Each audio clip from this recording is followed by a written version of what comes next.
नेपालको पहिलो renal transplant कमिटीमा म पनि थिएँ।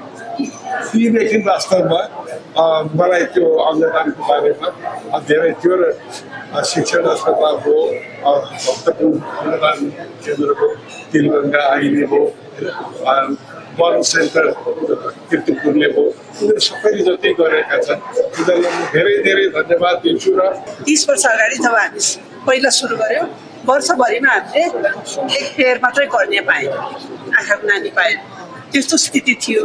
तर सबैको प्रयास भनौँ अब मैले अघि पनि डाक्टरलाई चाहिने नाम दिएँ कि नचाहिने नाम दिएँ, यसमा सोसियल एक्टिभिस्ट उहाँहरूको जस्तोको काम, प्रकाश सरको जस्तो काम, तिलगङ्गाको आफ्नो काम, सबैले गर्दाखेरि मान्छेमा चेतना चाहिँ के बढेको छ। मेरो मृत्युपछि तपाईँको आफ्नो भित्री चाहना गीत मार्फत एउटा सन्देश बोकेर आम अडियन्स मार्फत दिनुभएको छ नि, यो खुसियाली थोरै साट्नुहोस् न।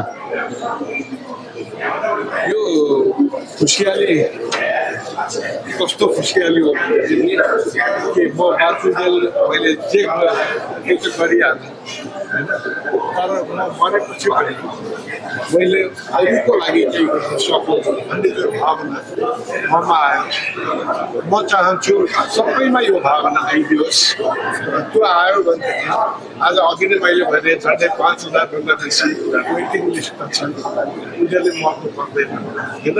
र कतिले आँखा अहिले देखिरहेका छन् यही अङ्गदानको कारणबाट भने अब झन् कति राम्रो हुन्छ। अझ मैले छुट्टाको कुरो हाम्रो यो स्किनको जुन डोनेसन छ नि, त्यो त हामीहरूले अझ एकदम प्रखर रूपमा उठाउनु पर्नेछ। यहाँबाट चन्द्र भण्डारीजी हाम्रो सांसद मुम्बई जानु पर्यो होइन।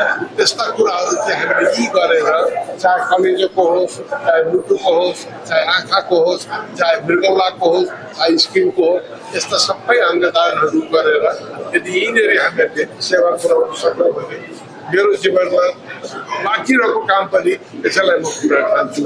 र मैले अघि नै भने कि मैले जे मन लागेर जे भित्रैबाट मैले जे रचना गरेँ होइन। अनि एकजना साथीले भन्नुभयो तपाईँले नै गाए जस्तो लाग्यो।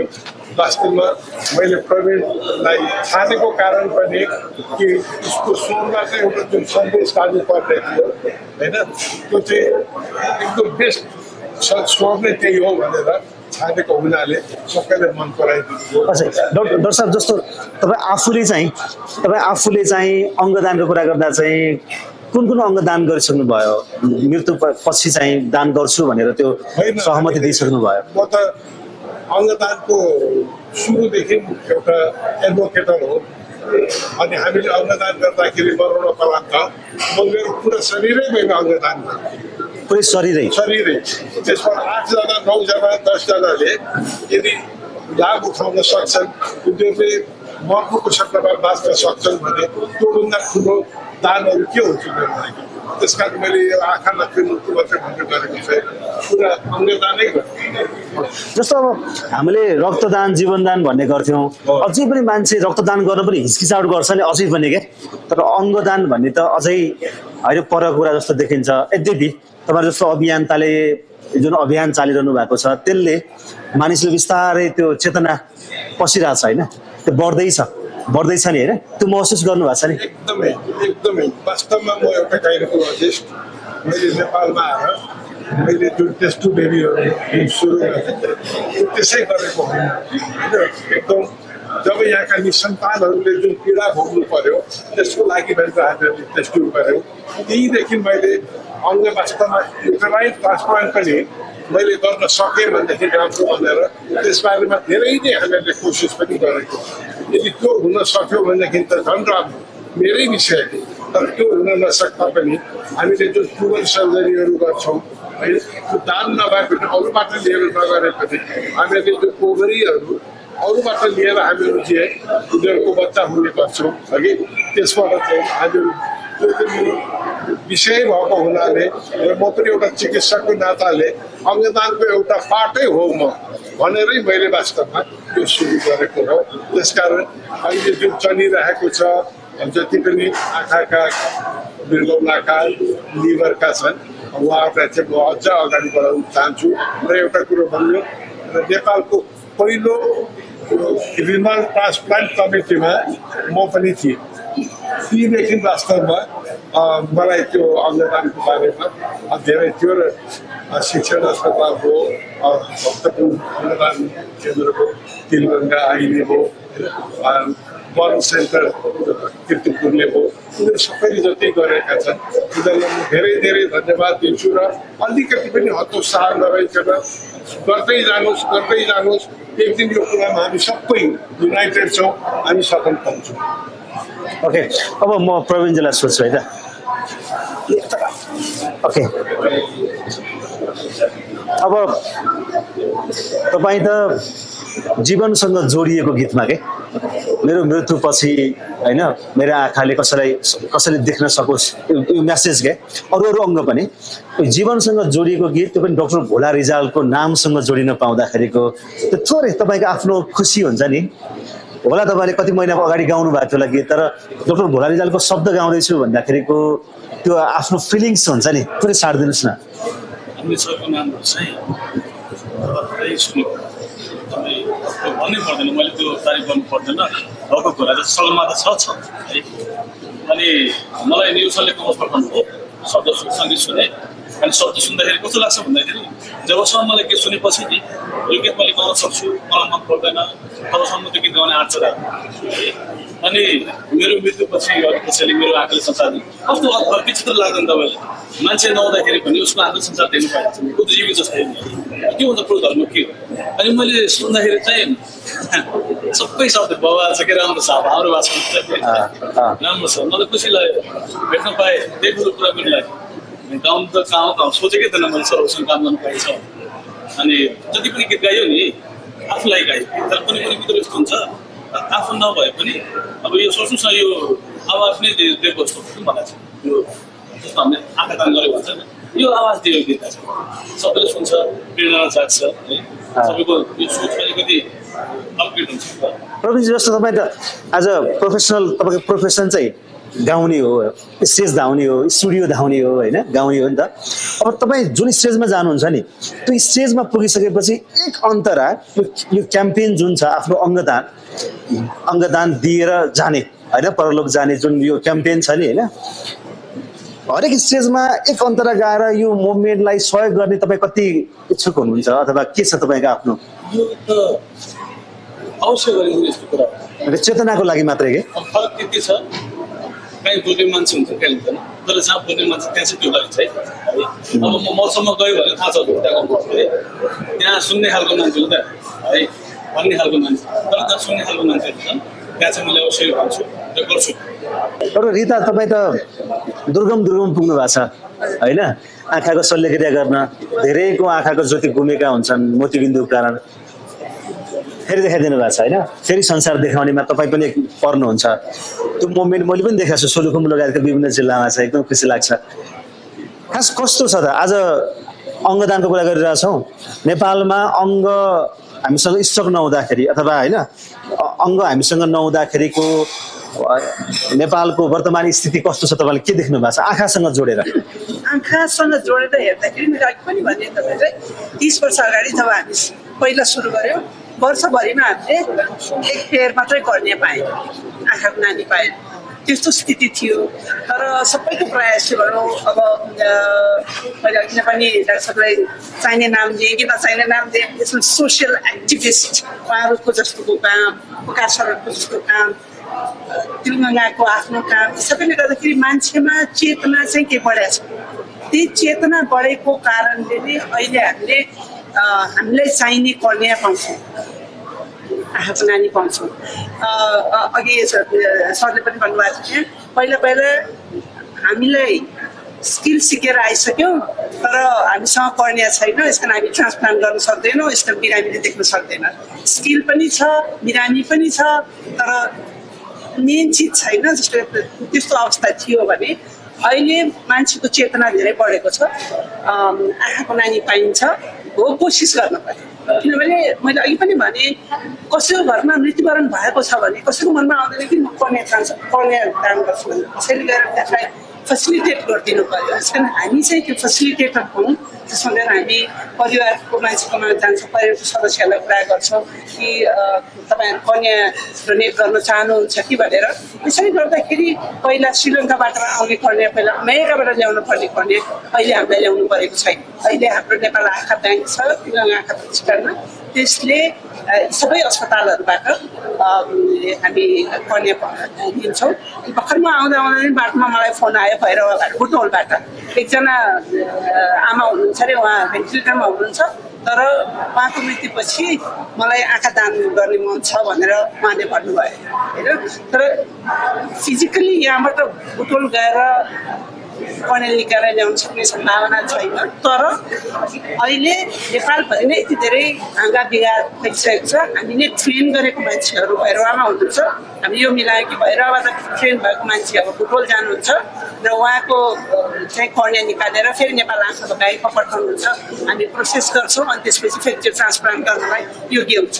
यसकारण हामी सबै केही भएको छैन, धेरै चिज भएको छ, धेरै चिज भएको छ र कन्या डोनेसनमा र अरू अङ्गदानमा पनि कामहरू नभएको होइन, भएको छ। हजुर, जस्तो भनेको हिजोभन्दा आज बेटर हुँदैछ होइन, बेटर हुँदैछ। यसले चाहिँ आज फ्युचरमा होइन, अब 2 दशक 3 दशक पछिको एउटा सिनारियो हेर्दाखेरि चाहिँ नेपालमा यो अङ्गदानको माहौल कस्तो बन्न सक्छ? यदि हामी सबैले यही रफ्तारमै काम गरिराख्यौँ भने मलाई लाग्दैन कि हामीलाई केही पछाडि हेर्नु पर्ने त्यस्तो छ जस्तो लाग्दैन मलाई। किनभने प्रकाश सरले गर्नुभएको 10 वर्षमा यहाँसम्म आइसक्नुभयो उहाँहरू किडनी ट्रान्सप्लान्टमा भने अर्को 10 वर्ष, अर्को 20 वर्षमा हामीलाई कहीँ जानु नपर्ने। अहिले नै सर्जरीको लागि त हामी कहीँ जानै पर्दैन। किडनी ट्रान्सप्लान्टको लागि म्याडमहरूले गरिराख्नु भएको छ, कन्या ट्रान्सप्लान्ट हामी गर्छौँ, हार्ट ट्रान्सप्लान्ट हामी माथि गङ्गालालमा गरिरहेको छ, सबैले गरिराखेका छन्। तर यही रफ्तारमा हामी जाने हो भने 10-20 वर्षमा कोही नेपालीहरू चाहिँ मलाई नेपालमा यो सर्जरी हुँदैन, यसकारण मलाई चाहिँ अर्को ठाउँमा जानु पर्यो भनेर जानुपर्ने स्थिति हुन्छ जस्तो लाग्दैन मलाई। म एकदमै आशावादी छु। हस्, थ्याङ्क यू। डाक्टर पुकारसँग थोरै म गफ गर्छु। खास कस्तो जुन अङ्ग हामी दान गर्छौँ भन्छौँ नि, कोही मान्छे कन्भिन्स हुन्छ म यो अङ्ग दान गर्छु भनेर, कसैले चाहिँ होइन अब इच्छा व्यक्त गर्यो भने चाहिँ त्यो अङ्गको स्वास्थ्य पनि त हामी हेर्छौँ होला नि त होइन। कस्तो अङ्ग चाहिँ मानिसले दान गर्न सक्छ त थोरै बताउनुहोस् न एज अ मिडिया अडियन्सलाई। अब जो कोहीले पनि अङ्गदान त सम्पूर्ण सबै अङ्गदान सबैले गर्नुपर्छ। ओके, त्यसमा त कुनै समस्या छैन, कुनै पाबन्दी नै छैन। म मरेपछि मेरो काम लाग्ने अङ्ग सबै दान गर्छु भनेर अहिले नेपालको ऐनमा 8वटा अङ्गको व्यवस्था गरेको छ। यता आँखा दान, छाला दान, यो हड्डीको दानहरू पनि अहिले कुराहरू आएको छ। आँखा दान त पुरानो हो, सबैभन्दा पुरानो हो। अहिले अङ्ग प्रत्यार्पण ऐन 72मा चाहिँ 8वटा अङ्गदानहरू स्पष्ट रूपमा दान गर्न सक्ने व्यवस्था छ। त्यसैले 2टा मृगौला, 2टा फोक्सो, एउटा मुटु, एउटा कलेजो, एउटा प्याङ्क्रियाज, एउटा सानो अङ्ग, यो अङ्गहरू कुनै पनि अङ्ग दान गर्नलाई कुनै बन्देज छैन। दान दिन्छु भन्नु पाइयो। अब कुन काम लाग्छ लाग्दैन भन्ने कुरा त्यो बेलाको अवस्थामा हेरेर हुन्छ। अङ्गदाताको कुनै समस्या थियो कि थिएन, उसको मुटु कस्तो थियो, उसको कलेजो कस्तो थियो, उसको मृगौला कस्तो थियो आदि इत्यादि, त्यो अङ्गको विशेष जाँचहरूबाट त्यो अङ्गहरू काम लाग्छ भने अङ्ग निकालेर प्रत्यार्पणको प्रक्रियामा जाने भयो। त्यो अङ्गहरू काम नलाग्ने छ भने त्यो अङ्ग लिनु परेन। त्यसैले अङ्ग दान गर्नलाई त कुनै पनि अङ्ग दिन्न भन्न पाइएन, दिन्छु भने पनि सबै पाइयो। ओके, मरेपछि त त्यो मेरो मुटु, मेरो आँखा, मेरो छाला अथवा मेरो होइन केही अङ्ग भनेर त प्यार गर्नै परेन नि त होइन। मरेपछि त आफू मरि नै हालिन्छ। आफ्नो अङ्ग चाहिँ सर्टेन समयभित्र चाहिँ कसैले सुरक्षित राख्छ र कसैले चाहिँ जीवन पाउँछ भने त त्यो गजबै भइहाल्यो। नेपालीलाई बुझाउन किन गाह्रो भइरहेछ त्यो विषय? एकदम राम्रो। यसमा अलिकति आँखा दान र अरू अङ्गदानमा अलिक फरक छ है। के फरक छ भने आँखा दान चाहिँ अब घाटमा जलाउनु अगाडि पनि आँखाको अवस्था राम्रो छ भने सजिलैसँग निकालेर प्रत्यार्पण गर्न मिल्यो। ओके, तर अरू अङ्गको मैले जुन कुरा गरेँ, यो अङ्गहरू चाहिँ आइसियुमा, बिरामीमा गम्भीर चोट लाग्यो, टाउकोमा गम्भीर चोट लाग्यो, विशेष गरेर हेड इन्जुरी भयो, उपचार असफल भयो, मस्तिष्क मृत्यु भयो। मस्तिष्क मृत्यु भनेको पूर्ण रूपमा मृत्यु हो, कानुनी हिसाबले मृत्यु हो। मेडिकल हिसाबले पनि मृत्यु हो, त्यो व्यक्ति कहिले पनि फर्कदैन।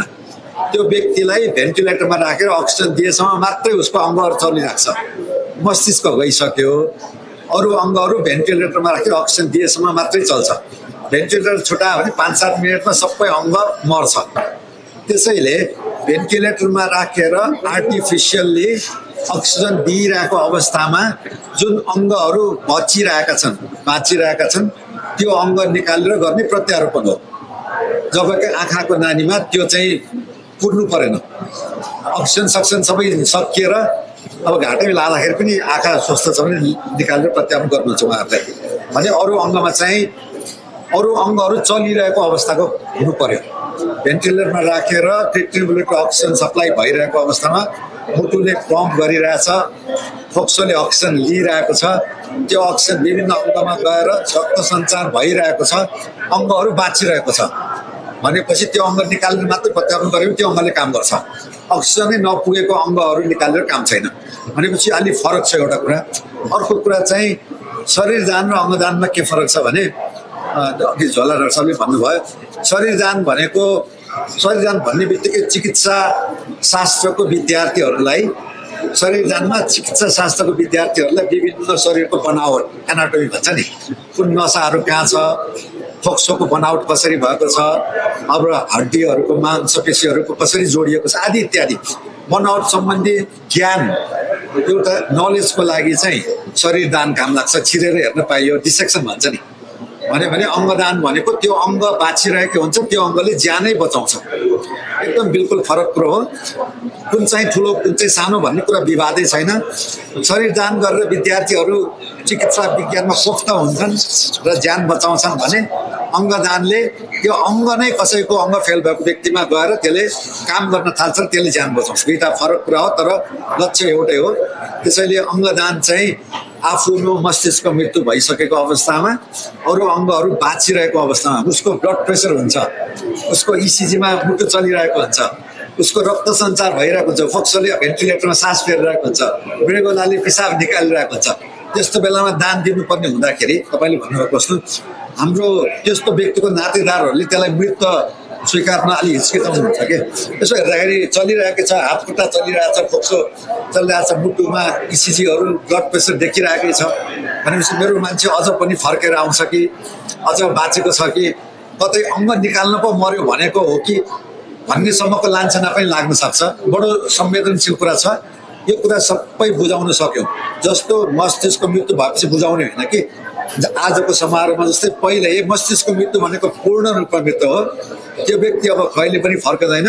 त्यसैले त्यस्तो व्यक्तिले अङ्गदान गर्यो भने यति धेरै अङ्गहरू प्रत्यारोपण हुन सक्छ है भनेर बुझायो भने साँच्चैको मस्तिष्कको मृत्यु हुँदाखेरि पनि त्यसले सहज स्वीकारिन्छ अनि अङ्गदानको प्रक्रिया अगाडि बढ्छ।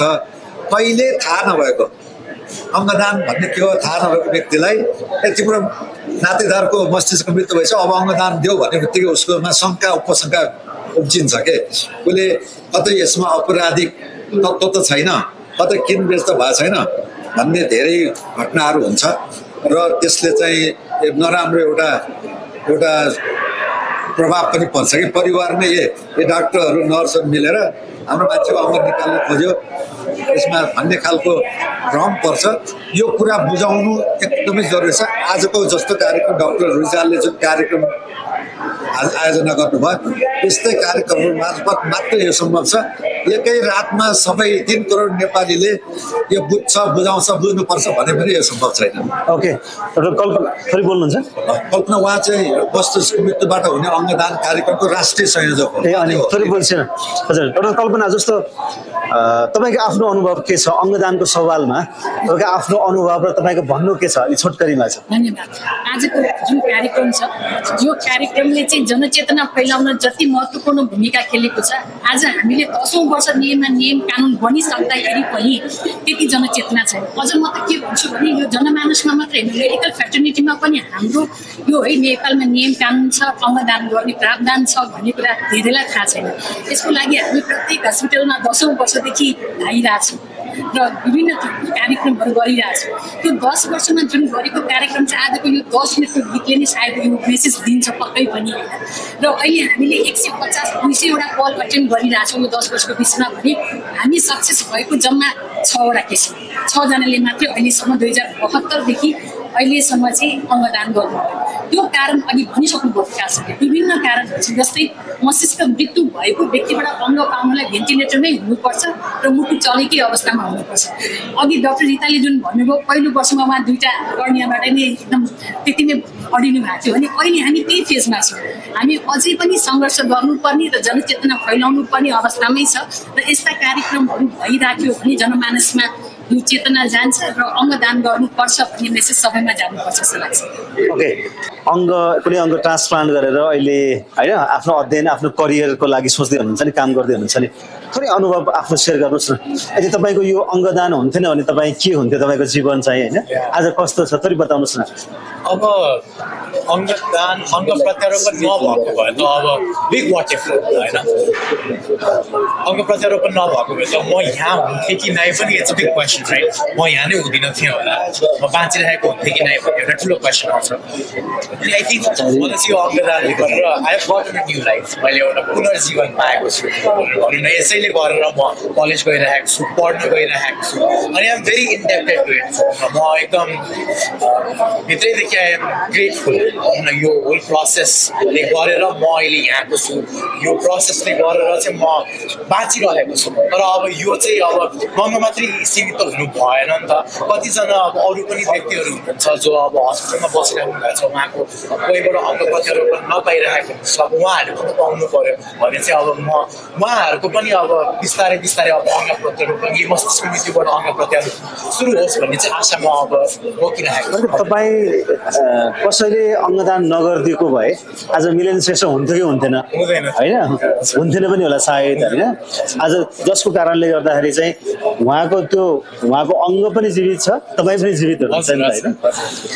बेला बेलामा तपाईँको मनस्थितिमा होइन साइकलको रूपमा घुमिरहने चिज के प्रश्नहरू अथवा सोच चाहिँ के हो खास चाहिँ, ओहो मेरो जिन्दगी भन्ने हुन्छ नि। सो कहिलेकाहीँ त अहिले पनि मलाई विश्वास लाग्दैन हुन्छ नि। अब हुन त 8 वर्ष भइसक्यो प्रत्यारोपण भएको, तर कहिलेकाहीँ अहिले पनि मलाई मेरो त प्रत्यारोपण भइसक्यो, म त अब नर्मली बाँचिरहेको छु। बिकज अब 8 वर्षभन्दा अगाडिको स्थिति हेर्दाखेरि त हरेक हप्ता हस्पिटल जाइराख्नु पर्ने, हरेक हप्ता हाइड्रो डायलिसिस गरिराख्नु पर्ने, अनि त्यो स्थितिबाट अहिले आएर म नर्मली खान सकिरहेको छु, औषधि खान सकिरहेको छु, औषधि गरेर म बाँचिरहेको छु। अनि त्यो कहिलेकाहीँ चाहिँ अझसम्म पनि यो रियल जस्तो लाग्दैन कि मलाई त्यो मनस्थितिमा हेर्दाखेरि चाहिँ। अनि त्योभन्दा पनि अब रियालिटीमा अब भइसकेको है जस्तो भइसकेपछि I think the biggest thing that I have is gratefulness towards doctor Pukar, obviously towards the government that यो ल पास भएको छ। बिकज अब डक्टर पुकारले गरेर यो ल पास गराउनु भएको, यो ल नै नभएको त म हुँदिनँ थिएँ। सो कृतज्ञता भनौँ न, एउटा कृतज्ञता चाहिँ आउँछ। ओके, अब तपाईँको आफ्नो फ्युचर एम के, म जति बाँच्छु अथवा मेरो गन्तव्य यो हो र मेरो सँगसँगै यो मृत्यु पश्चात गरिने अङ्गदानको मुभमेन्टमा चाहिँ क्याम्पेनमा चाहिँ मेरो प्रत्यक्ष भूमिका चाहिँ यो रहन्छ, मैले यो गर्नै पर्छ भन्ने तपाईँको आफ्नो प्लान के छ? मेरो आई थिङ्क मेरो सबसे biggest importance that I can play यता इज मेरो भोइस। मेरो because I was the first person to get this. उहाँले त्यो गरेर म अब यहाँ बाँचिरहेको छु होइन। अब कतिजनाले यस्तो पनि हुँदो रहेछ कि अब प्रत्यारोपण गरिसकेपछि, स्पेसली मस्तिष्क मृत्युबाट प्रत्यारोपण गरिसकेपछि कति चाहिँ चल्ला र कति अब बाँच्न सकिन्छ होला भन्ने एउटा मिसकन्सेप्सन पनि हुँदो रहेछ कि कतिजनाको। अब त्यो मिसकन्सेप्सन चाहिँ अब होइन यो गलत हो भन्ने कुरा पनि आई थिङ्क आई हेभ मेरो दायित्व हो भनौँ न, यो आवाज उठाउने होइन। मस्तिष्क मृत्यु प्रत्यारोपणले बाँच्न सकिन्छ है, मस्तिष्क मृत्युबाट एउटा पुनर्जीवन पाउन सकिन्छ है भने चाहिँ आई थिङ्क मेरो सबसे ठुलो दायित्व चाहिँ मेरो आवाज हो, अवेरनेस स्प्रेड गर्ने हो जस्तो लाग्छ। ओके, एउटा पुकार फोन आयो घरमा बसी हजुर, के भन्नुभयो? घरमा बस्यो यो एप्सबाट बस्छन्। ओके, यो मात्र के छ ए होइन ठिक छ, थोरै भन्दैछ नि हजुर। पुकार तपाईँको हातमा मैले एउटा क्युआर देखिरहेको छु, थोरै बताउनुहोस् न। यो चाहिँ जो अङ्गदान गर्न इच्छुक हुनुहुन्छ आदरणीय दाजुभाइ दिदीबहिनीहरू, आफू मरेपछि खरानी भएर जाने अङ्गहरू तपाईँ आफू भएको ठाउँमा घरमा या अफिसमा या जहाँसुकै हुनुहुन्छ भने यो एप्सबाट यसमा चाहिँ तपाईँले अङ्गदान सम्बन्धी फारम भर्न सक्नुहुन्छ र आफू मरेपछि खेर जाने अङ्गहरू खेर जाने अङ्गहरू दान गर्न चाहनुहुन्छ भने यो एप्स आफू बसेको ठाउँबाटै भर्न सक्नुहुन्छ र महान कार्य गर्न पाउनुहुन्छ 8 जनाको ज्यान बचाउन सक्नुहुन्छ भनेको यो स्वास्थ्य अभियान नेपालले यो एप्स ओके हस् धन्यवाद यहाँहरू सबैलाई हस् थ्याङ्क यू